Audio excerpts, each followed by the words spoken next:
咁我哋係講翻一啲可能即係我哋做完嗰個 workshop，我哋識嘅 workshop 咧，咁係啊，大家都好有共鳴一啲嘅題材或者係領域嚇。咁嗰日我就你知道我哋都係問咗成班同學，喂，你哋有咩問題你會想問㗎，或者你會擔心咩？咁歸納咗3大類㗎嘛。第一係同工作有關嘅。咁覺得，咦，我而家呢個年齡層可能面臨要轉工啦，或者係公司可能有一啲嘅重組，咁就要揾工，又或者係我又未退休得住，但係我又呢份工我又即係好似雞肋食之無味，棄之又可惜，好多咁嘅題材。咁關於工作，另外一個題材就係關於健康嘅，身體健康又有，心理健康都有。係。再另外一個咧，更加大嘅咧就係人際關係，伴侶關係啦，家庭子女關係啦，朋友啦，上司啦，等等等等。好啦，咁我都想花少少時間咧，就同你大家傾下喺你人生入邊對於3個範疇，不如我哋從工作開始啊。因為啱先講完工作噶嘛，直接講下呢樣。好啊。有邊幾樣嘢你覺得即係你可以同我哋呢啲咁嘅年齡層嘅朋友分享，佢哋應該或者注意啊、留意啊，或者可以去嘗試嘅嘢，可以講得比較即係廣義一啲，但係你覺得係可以幫助到佢哋去，或者係更加好咁樣去發掘佢自己方向，或者去對自己想做嘅事等等嘅嘢。OK，好。自由發揮。好。嗱，我會覺得就係，譬如做咗一段時間嘢之後啦，或者儲咗一段嘅工作經驗之後啦，我諗其實唔多唔少會了解到自己一啲強項啦，或者興趣啦。咁當然啦，即係如果係講到一啲好實際嘅情況話，都要兼顧埋一啲可能收入嘅層面。咁我諗可以了解下自己我嘅工作啦，我嘅學歷啦，我嘅經驗啦，或者我嘅興趣。如果我要將佢變成一個事業啦，咁特別而家今時今日講好多叫做係斜槓一族，甚至乎因為經過疫情之後咧，其實喺網上去建立個事業咧，原來已經係普及咗啊！咁可以去研究下就係如果真係想為自己嘅工作啦去鋪路啦，會唔會可以從呢個方向去諗咧？第一就係，第二就係我自己睇到就係任何情況，我諗都要裝備自己嘅，即係無論喺我哋嘅專業或者係去了解翻而家喺呢個嘅時間呢個嘅年代裏面有邊啲嘢嘅 skills 或者 knowledge 我係一定要去學嘅咧。好簡單，AI 咁樣先啦，即係其實我諗大家呢段時間都講緊啦，甚至乎再簡單啲去到講剪片啦。咁剪片咧，我記得試過同啲朋友去分享，而家剪片都幾好喎。好嘅地方係啲咩咧？一啲好簡單嘅功能，包括咗啲字幕咧。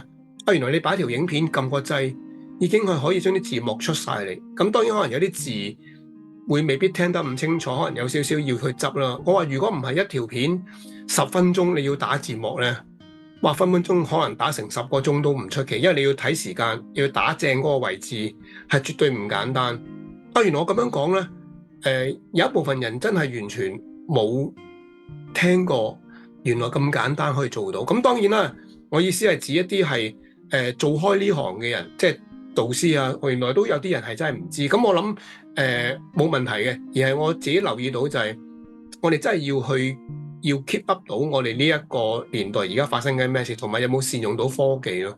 咁呢個就係會好幫到我哋，除咗自己工作上嘅一個效率或者效能啦。第二就係，其實個市場上已經即係其實都變緊㗎啦。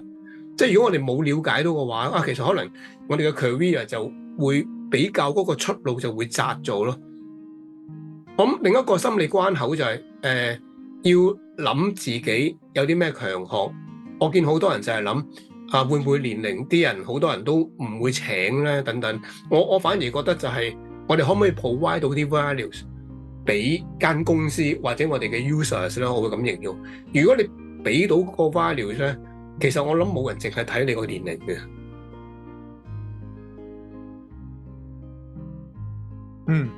你頭先帶出一點，我覺得都係好重要，就係點樣去裝備自己。因為其實而家我諗，而家我哋屬於呢一個時代咧，同以前好多嘅所謂嘅科技爆發時代都有一個可能唔係咁明顯嘅分別啦。就係科技我哋唔係第一次見，數碼世界亦都唔係第一次見，但係我諗係第一次有一種科技係嘗試去 replicate 或者係模仿我哋人腦嘅所有功能。係因為人類到最後生活在一個食物鏈嘅頂端，都係靠呢度嘅啫。係咁好啦，而家我哋連上呢度都哇做一樣嘢出嚟，而且係會超越我哋每一個人自己嘅一個腦袋。雖然唔係話超越佢所有嘅嘢，但係超越佢好多嘢，計算功能啦、記憶啦、能量啦、精準度啦，其實 AI 係超越咗呢度嘅，因為佢唔係一個 organic 嘅嘢。咁如果我哋可以搲住佢，叫佢幫我哋做嘢，咁我哋就個個都變超人啦，係咪先？但係如果唔係，我哋唔識搲住佢，又唔識指佢做嘢，倒轉可能俾佢指翻我哋做嘢，咁就非常之唔理想啦。咁 I guess 係到我哋呢個人嘅階段，未必每一個人都會keep up with 個時代嘅節奏。同埋一啲最新嘅一啲嘅科技嘅應用層面，係可能啲科技未必係咁即係 language friendly， 有啲係外國嘅英文嘅呢啲嘅 background 嘅嘢。咁你覺得如果即係話譬如係一個好普通，即係個唔係好普通啦，即係大眾少少嘅一個層面，我哋嘅生活。其實大部分都未必係一個英文嘅生活入邊嘅，嗰啲嘅朋友可能佢哋都識英文嘅，但係個操作唔係話好似中文咁流利啊。喺你自己個學習過程中間咧，你有冇覺得呢一樣嘢係一個少少嘅阻礙咧？抑或有冇啲方法令到呢啲嘢更加可以被人哋更親近，容易親近佢？即係啲咁新嘅，或者有咩方法？OK，好。嗱，我會睇到而家即係如果從一個學習嘅角度啦，睇一本書好，或者睇啲操作上嘅一啲 manual 都好啦。我諗而家啱啱頭先提及到嗰個 AI 咧，已經幫到我哋好多噶啦。即係簡單講，而家譬如可能你有一段文字唔明嘅，無論中譯英譯翻中都好啦，其實撳個掣已經一目了然噶啦，同埋個精準度係好高。咁第二就係譬如我上網去揾嘢，或者去上一啲課程都好啦。其實而家好容易都有 bilingual 呢一件事會產生到咁所以我覺得呢樣反而係未必係一個好大嘅 issue， 好大嘅 issue。咁你頭先提及到就話點樣善用 AI， 或者係甚至乎有啲朋友會話會唔會被 AI 取替咧？咁當然yes or no 嘅，有啲工種係可以被 AI 取替，好似舉個例子，翻譯咁樣啦。而家即係個翻譯個準程度好高啦。調翻轉，我哋可以善用個 AI。嗱，點為之善用個 AI 咧？簡單到我哋平時出街去旅行，我諗大家都會用 Google Map 噶嘛。咁個 Google Map 唔會話俾我哋聽我哋去邊噶嘛，係我哋俾個指令個 Google Map，我起點、終點去邊度。咁我哋就善用咗呢個工具咯。咁即係話喺我哋人生裏面，如果關於 career，如果我哋識得善用嘅 AI， 我哋俾啲指令佢咧，其實可以帶到我哋去到我哋想去嘅方向。咁當然首要條件就係我哋要認識 AI 佢個操作係點啦，同埋佢有啲咩功能啦等等啦。咁所以即係如果係用少少時間去裝備自己咧，我相信呢件事係可以幫到自己好多嘅，可以。OK。咁對於即係仲係關於工作嘅層面啦，頭先你話要發掘下自己啲優點啦，係嗱，咁作為一個普通嘅受眾，我而家個滿腦子只係擔心緊死啦！我下一個 round 可能輪到我噶咯喎，掟咗出嚟可能攞翻1-2年，跟住公積金又攞出嚟，但係又未用得，即係我滿腦子都係嗰啲憂慮，我好難去即係抽離呢樣嘢，然後好正面咁樣，哇！等我強化我自己，我要優化我自己，去讀呢啲啊，讀呢啲。就每一個人都知道佢哋需要嘅，但係點樣去從嗰個情緒嘅位置再去所謂理性，但係問題嘅呢個係一個矛盾嚟嘅。如果我識理性，我就唔會有情緒啦。我有情緒，我點會理智咧咁樣？所以你對呢方面，即係你都係一個 coach 啊，咁啊，想睇下你咁多嘅經驗啊，對咁多人，其實有呢啲問題嘅都應該唔會係少數人嚟嘅。咁去overcome 佢自己去嘅情緒嘅操控，然後出嚟真係做啲嘢。你有冇一啲嘅 tips 可以分享下俾啲朋友話？exactly 可以做啲乜咧？係，好。嗱，我會先講我自己啦，或者我曾經遇到好多唔同嘅一啲coach 一啲類似嘅情況啦，即係遇到一啲情緒上嘅一啲挑戰啦。我會睇翻轉頭嘅話，就係所有嘅情緒出現，佢背後應該話首先唔好抗拒嗰啲情緒先，即係好 welcome 佢，即係無論係一啲 so call 係 negative 或者 positive， 咁 positive 都一定係會 welcome 啦。我相信，如果 so call 啲所謂叫做 negative 嗰啲咧，都要 welcome 佢。同埋理論上咧，啲情緒全部都係中性嘅。咁至於我點擺佢所謂叫做 negative， 係我自己演繹噶嘛，有時係咁當然啦，你話好 upset， 咁呢個可以係一個 negative 嘅情緒，又或者睇我哋點樣去演繹呢件事。咁我點解話會點樣演繹同埋點樣睇呢個情緒，同埋要 welcome 呢個情緒咧？某個程度呢個情緒係提醒緊我有一啲嘢，可能我要去改變一啲嘢，我要 take 一啲 action， 或者我要停一停，諗一諗，睇一睇，如果點解會有呢啲情緒嘅咧？即係我舉一啲例子，我最近有個 client，佢自己好想喺工作上有突破啦，咁可能佢會有時會有啲 frustration 啦，有啲 sad 啊，有啲擔心啊咁樣。咁我問其實咁當然之前有同佢傾咗好多嘢啦。我話如果呢啲情緒係提醒咗你自己一啲嘢嘅，咁呢啲係會提醒咗你啲咩咧咁樣？咁佢就會慢慢去做翻一個 reflection 佢個擔心或者佢個frustration 係嚟自於可能佢嘅期望同現實有個差距。佢睇清楚原來個情緒係俾佢知道，原來客觀情況係咁樣啦。咁再傾落去，咁就可以既然了解咗之後，咁你點睇而家個情況咧？咁通常就會講完之後就會睇咁 what next 咧咁樣。如果唔處理，你會為住呢個嘅情緒付上咩代價咧？咁通常會咁樣去 explore 咧，就會容易啲接受到，即係我哋所講嗰份嘅情緒都會。嗱，全部都好 make sense 啊！咁大前提係有一個好似你咁嘅 coach 喺我面前，街住我。咁假設我喺屋企一個人，我有啲咩可以方法？即係當然唔係話，即係如果我可以有咁嘅機會，有咁嘅能力，我當然可能會考慮請一個 coach。因為都係非常值得㗎。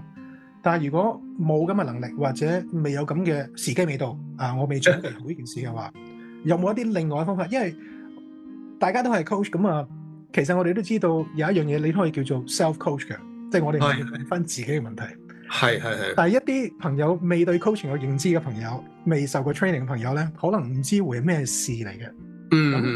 如果係一個完全係冇涉及過 coaching 嘅 technique 嘅人，咁佢有呢個問題，咁但係佢又冇一個面前有一個人去幫佢 guide住去做呢件事。可以你覺得比較即係大家會比較大路啲嘅方法，係每一個人喺屋企自己都可以做嘅。Based on 而家我哋擁有嘅資源或者 technology， 有冇啲咩其他嘅方法佢可以類似咁樣模仿你頭先嗰個 process 嘅咧？OK， 我覺得而家即係今日最方便嘅地方，即係或者呢個時代啦，可以其實真係上 YouTube， 無論廣東話、國語、普通話、英文或者其他 language 都好啦，我諗都有類似一啲可能有啲人嘅 sharing。譬如面對情緒，我點去處理或者點樣面對，有咩出路咧？我諗喺網上好多呢啲資源，或者唔睇 YouTube， 可能好多唔同嘅 website， 大大小小都會有提及到呢一個我頭先 share 嗰啲 ideas 啦，或者一啲對於情緒嘅睇法啦等等啦。我諗呢啲係一啲好好嘅資源嚟嘅。咁當然啦，即係如果再闊少少，好似我哋啱啱開頭所講，可以去 ask for help， 可能去問翻一啲曾經行過呢段路嘅人，又遇到類似嘅情況，如果佢當時點樣 overcome， 即係可以有好多方法嘅。我諗其中一個重點就係要提自己啊，當呢啲情況出現咗，無論係情緒好咩都好啦，要揾出路啦，啊，避免一個人自己困咗喺度。咁即係無論你上網睇好咩都好，呢個都係一個其中一個 way out 嚟嘅，都係。不過我發覺咧，即係我自己嘅經驗咧，其實我都好用好多 YouTube 㗎。咁問題就係咧，譬如你打啲 keyword 入去 search 啦，哇彈咗好多條出嚟㗎嘛，條條都好似差唔多咁樣，睇都要時間㗎，係咪先？咁條條都你唔係15分鐘、20分鐘，咁太短嗰啲其實又未必咁多營養喺入邊啦。係。咁點樣你自己係即係你做 search 嘅時候咧，你點樣去 decide，即係點樣 curate，點樣去選擇我會睇呢條，或者你睇咗2分鐘之後，因為我知道係咁樣嘅，你有冇啲即係自己嘅一個 criteria 咧，係點樣去篩選你覺得同埋有營養嘅 YouTube 嘅？OK，如果我自己啦，通常我會好快睇一睇嗰個有幾多人 subscribe 咗嗰個 channel 啦，同埋有幾多 view 數啦，再加埋如果譬如嗰啲唔同嘅分享嗰啲 videos，多唔多人會有留言啊等等，我諗嗰啲都係一啲嘅指標嚟嘅。即係我諗特別係留言嗰度啦，即係如果一啲人係即係簡單講 view 數唔多，留言就絕對唔多啦。view 數多係咪留言會多啲咧？都未必嘅。如果 view 數多，留言又多咧，我諗呢個係其中一個幾好嘅 indicator。呢個片值得睇。當然值得睇，係咪個內容幫到手係另一回事啦。可能有啲片係一啲好爆炸性嘅花邊新聞，都好多人睇，好多人留言噶嘛。咁但係當然我諗如果我哋講嗰啲 topic 咧，就理論上應該冇呢啲咁樣嘅類似花邊新聞嘅留言，或者啲所謂花生友留言嘅，我相信都冇錯。That's good。我覺得呢樣嘢係好重要啊，因為大家時間有限，咁大家都想揾個喺度最好最精準嘅，我一睇我就明啦，就係我想要嘅嘢。